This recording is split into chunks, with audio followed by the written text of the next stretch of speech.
Villains. Arguably the most important aspect of any media you consume. Something that makes or breaks your experience.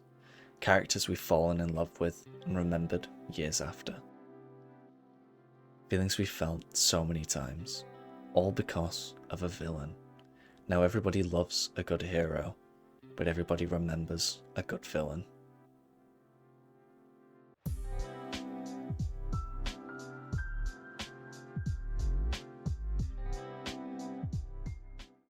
They need a reason to why they're doing what they're doing, a purpose for the madness and chaos. What are they fighting for?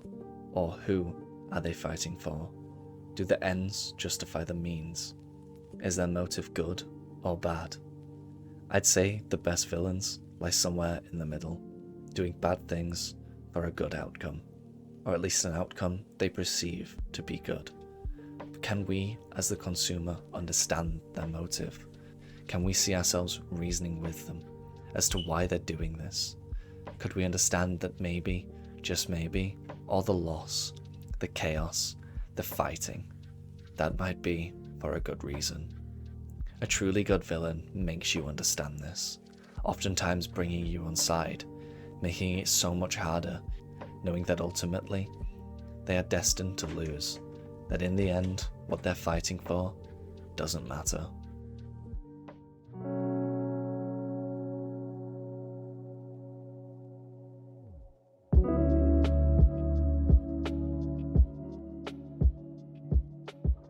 Similar to motive, but not the same. A good villain needs a good backstory. Whether that be shrouded in mystery, giving you only hints as to who they truly are, or it being the thing that made them who they are today. A good backstory is the cornerstone to getting people to understand your villain, tapping into the humanity that is in all of us, making us love, hate, despise, sympathize, and sometimes even relate to the villain, bringing them closer to us as humans, closer to the flaws we all have, closer to understanding why they are who they are. Without this, villains seem bland, one note, and boring. No one wants someone who's evil for the sake of being evil. We want to feel something. We want to know the stakes, not just for our heroes, but for our villains as well.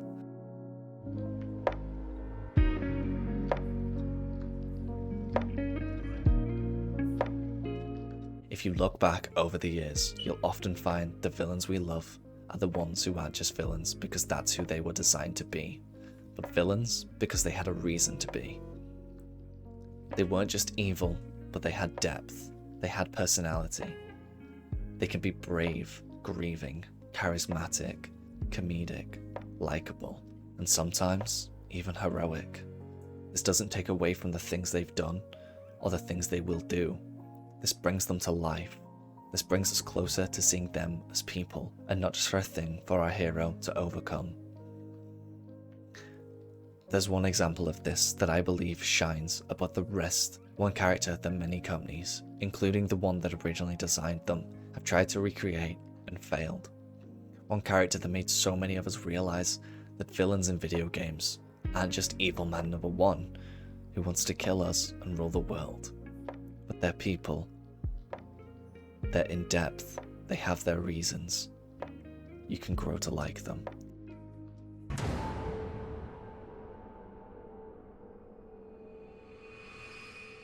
It's cute that y'all think you're the heroes of this little adventure, but you're not. Welcome to Pandora, kiddos.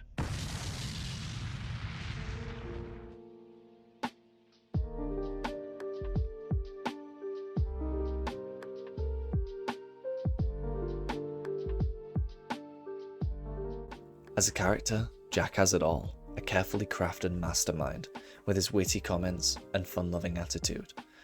His design is peak, a normal man affected by the demons of his past, someone who considers himself the hero, while you and your allies are the villains. The people trying to stop him. He doesn't see the wrong he's doing, and thinks everything he has done is for the sake of the people. You can empathize with him, and the more he talks to you, the more you get to know him, the more likable he becomes, despite trying to kill you over and over. He has flaws. He isn't this ultimate big bad who can't do anything wrong and never makes a mistake. But he also doesn't see how far he's willing to go for the sake of what he sees as being right, for his goals, for his purpose.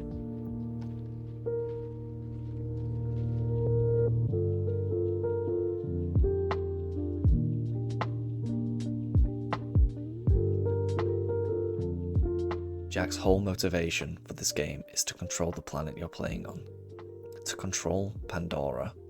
He wants to build a civilized order. He wants peace.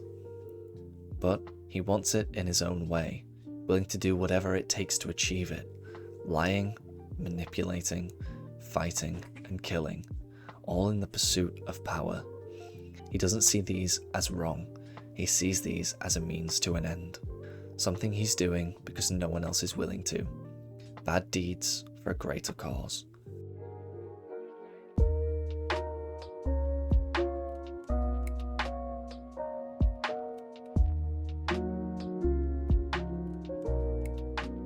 Jack will talk to you throughout the whole game, from the very first time you open to the very end of the game, welcoming you in his own way. The opening tells you everything you need to know about him. Witty remarks and fast comments will follow you as you make your way throughout everything you do, never being unfunny or out of place. He's charismatic and likable, toying with you and rubbing in your face the things he's done. Yet despite this, you'll still grow to love him. The pet names he gives you, the jokes he tells you, the anger he feels when something doesn't go his way. This is all shown through these small bursts of dialogue, a wide range of emotions. That the person we're trying to stop is just that, a person with his own feelings and goals. Things he cares about, people he doesn't want to lose. We were never gonna work, but I wanted us to. You, me, we don't win in the end. So There's two fights throughout the game that directly involve Jack. The first being your fight with Angel, or yet your fight to free Angel. Here you get to see the raw emotions of him, the anger, bargaining, depravity, trying to tap into your human side as he begs you not to take away his daughter, not to take away his only hope, not to take away the thing he loves as he has done to so many others. The second is your fight with Jack himself, or better yet, your fight with the warrior. Jack here will start preaching his goals, throwing insults at you, making it feel like you're the villain, like you're the bad one here, that you killed his daughter and you're the psychopath. He's the hero, showing every aspect of how far someone can fall into their own delusions, bringing so much life into a character you've grown to love, showing you how things are viewed differently from each person. To us, we're the hero, we're saving the world. It's people from the rule of a crazed lunatic, hell-bent on taking over. But to Jack, we're the villains, the bandits trying to stop everything he wants to build, the people he wants to save, the world he cares about.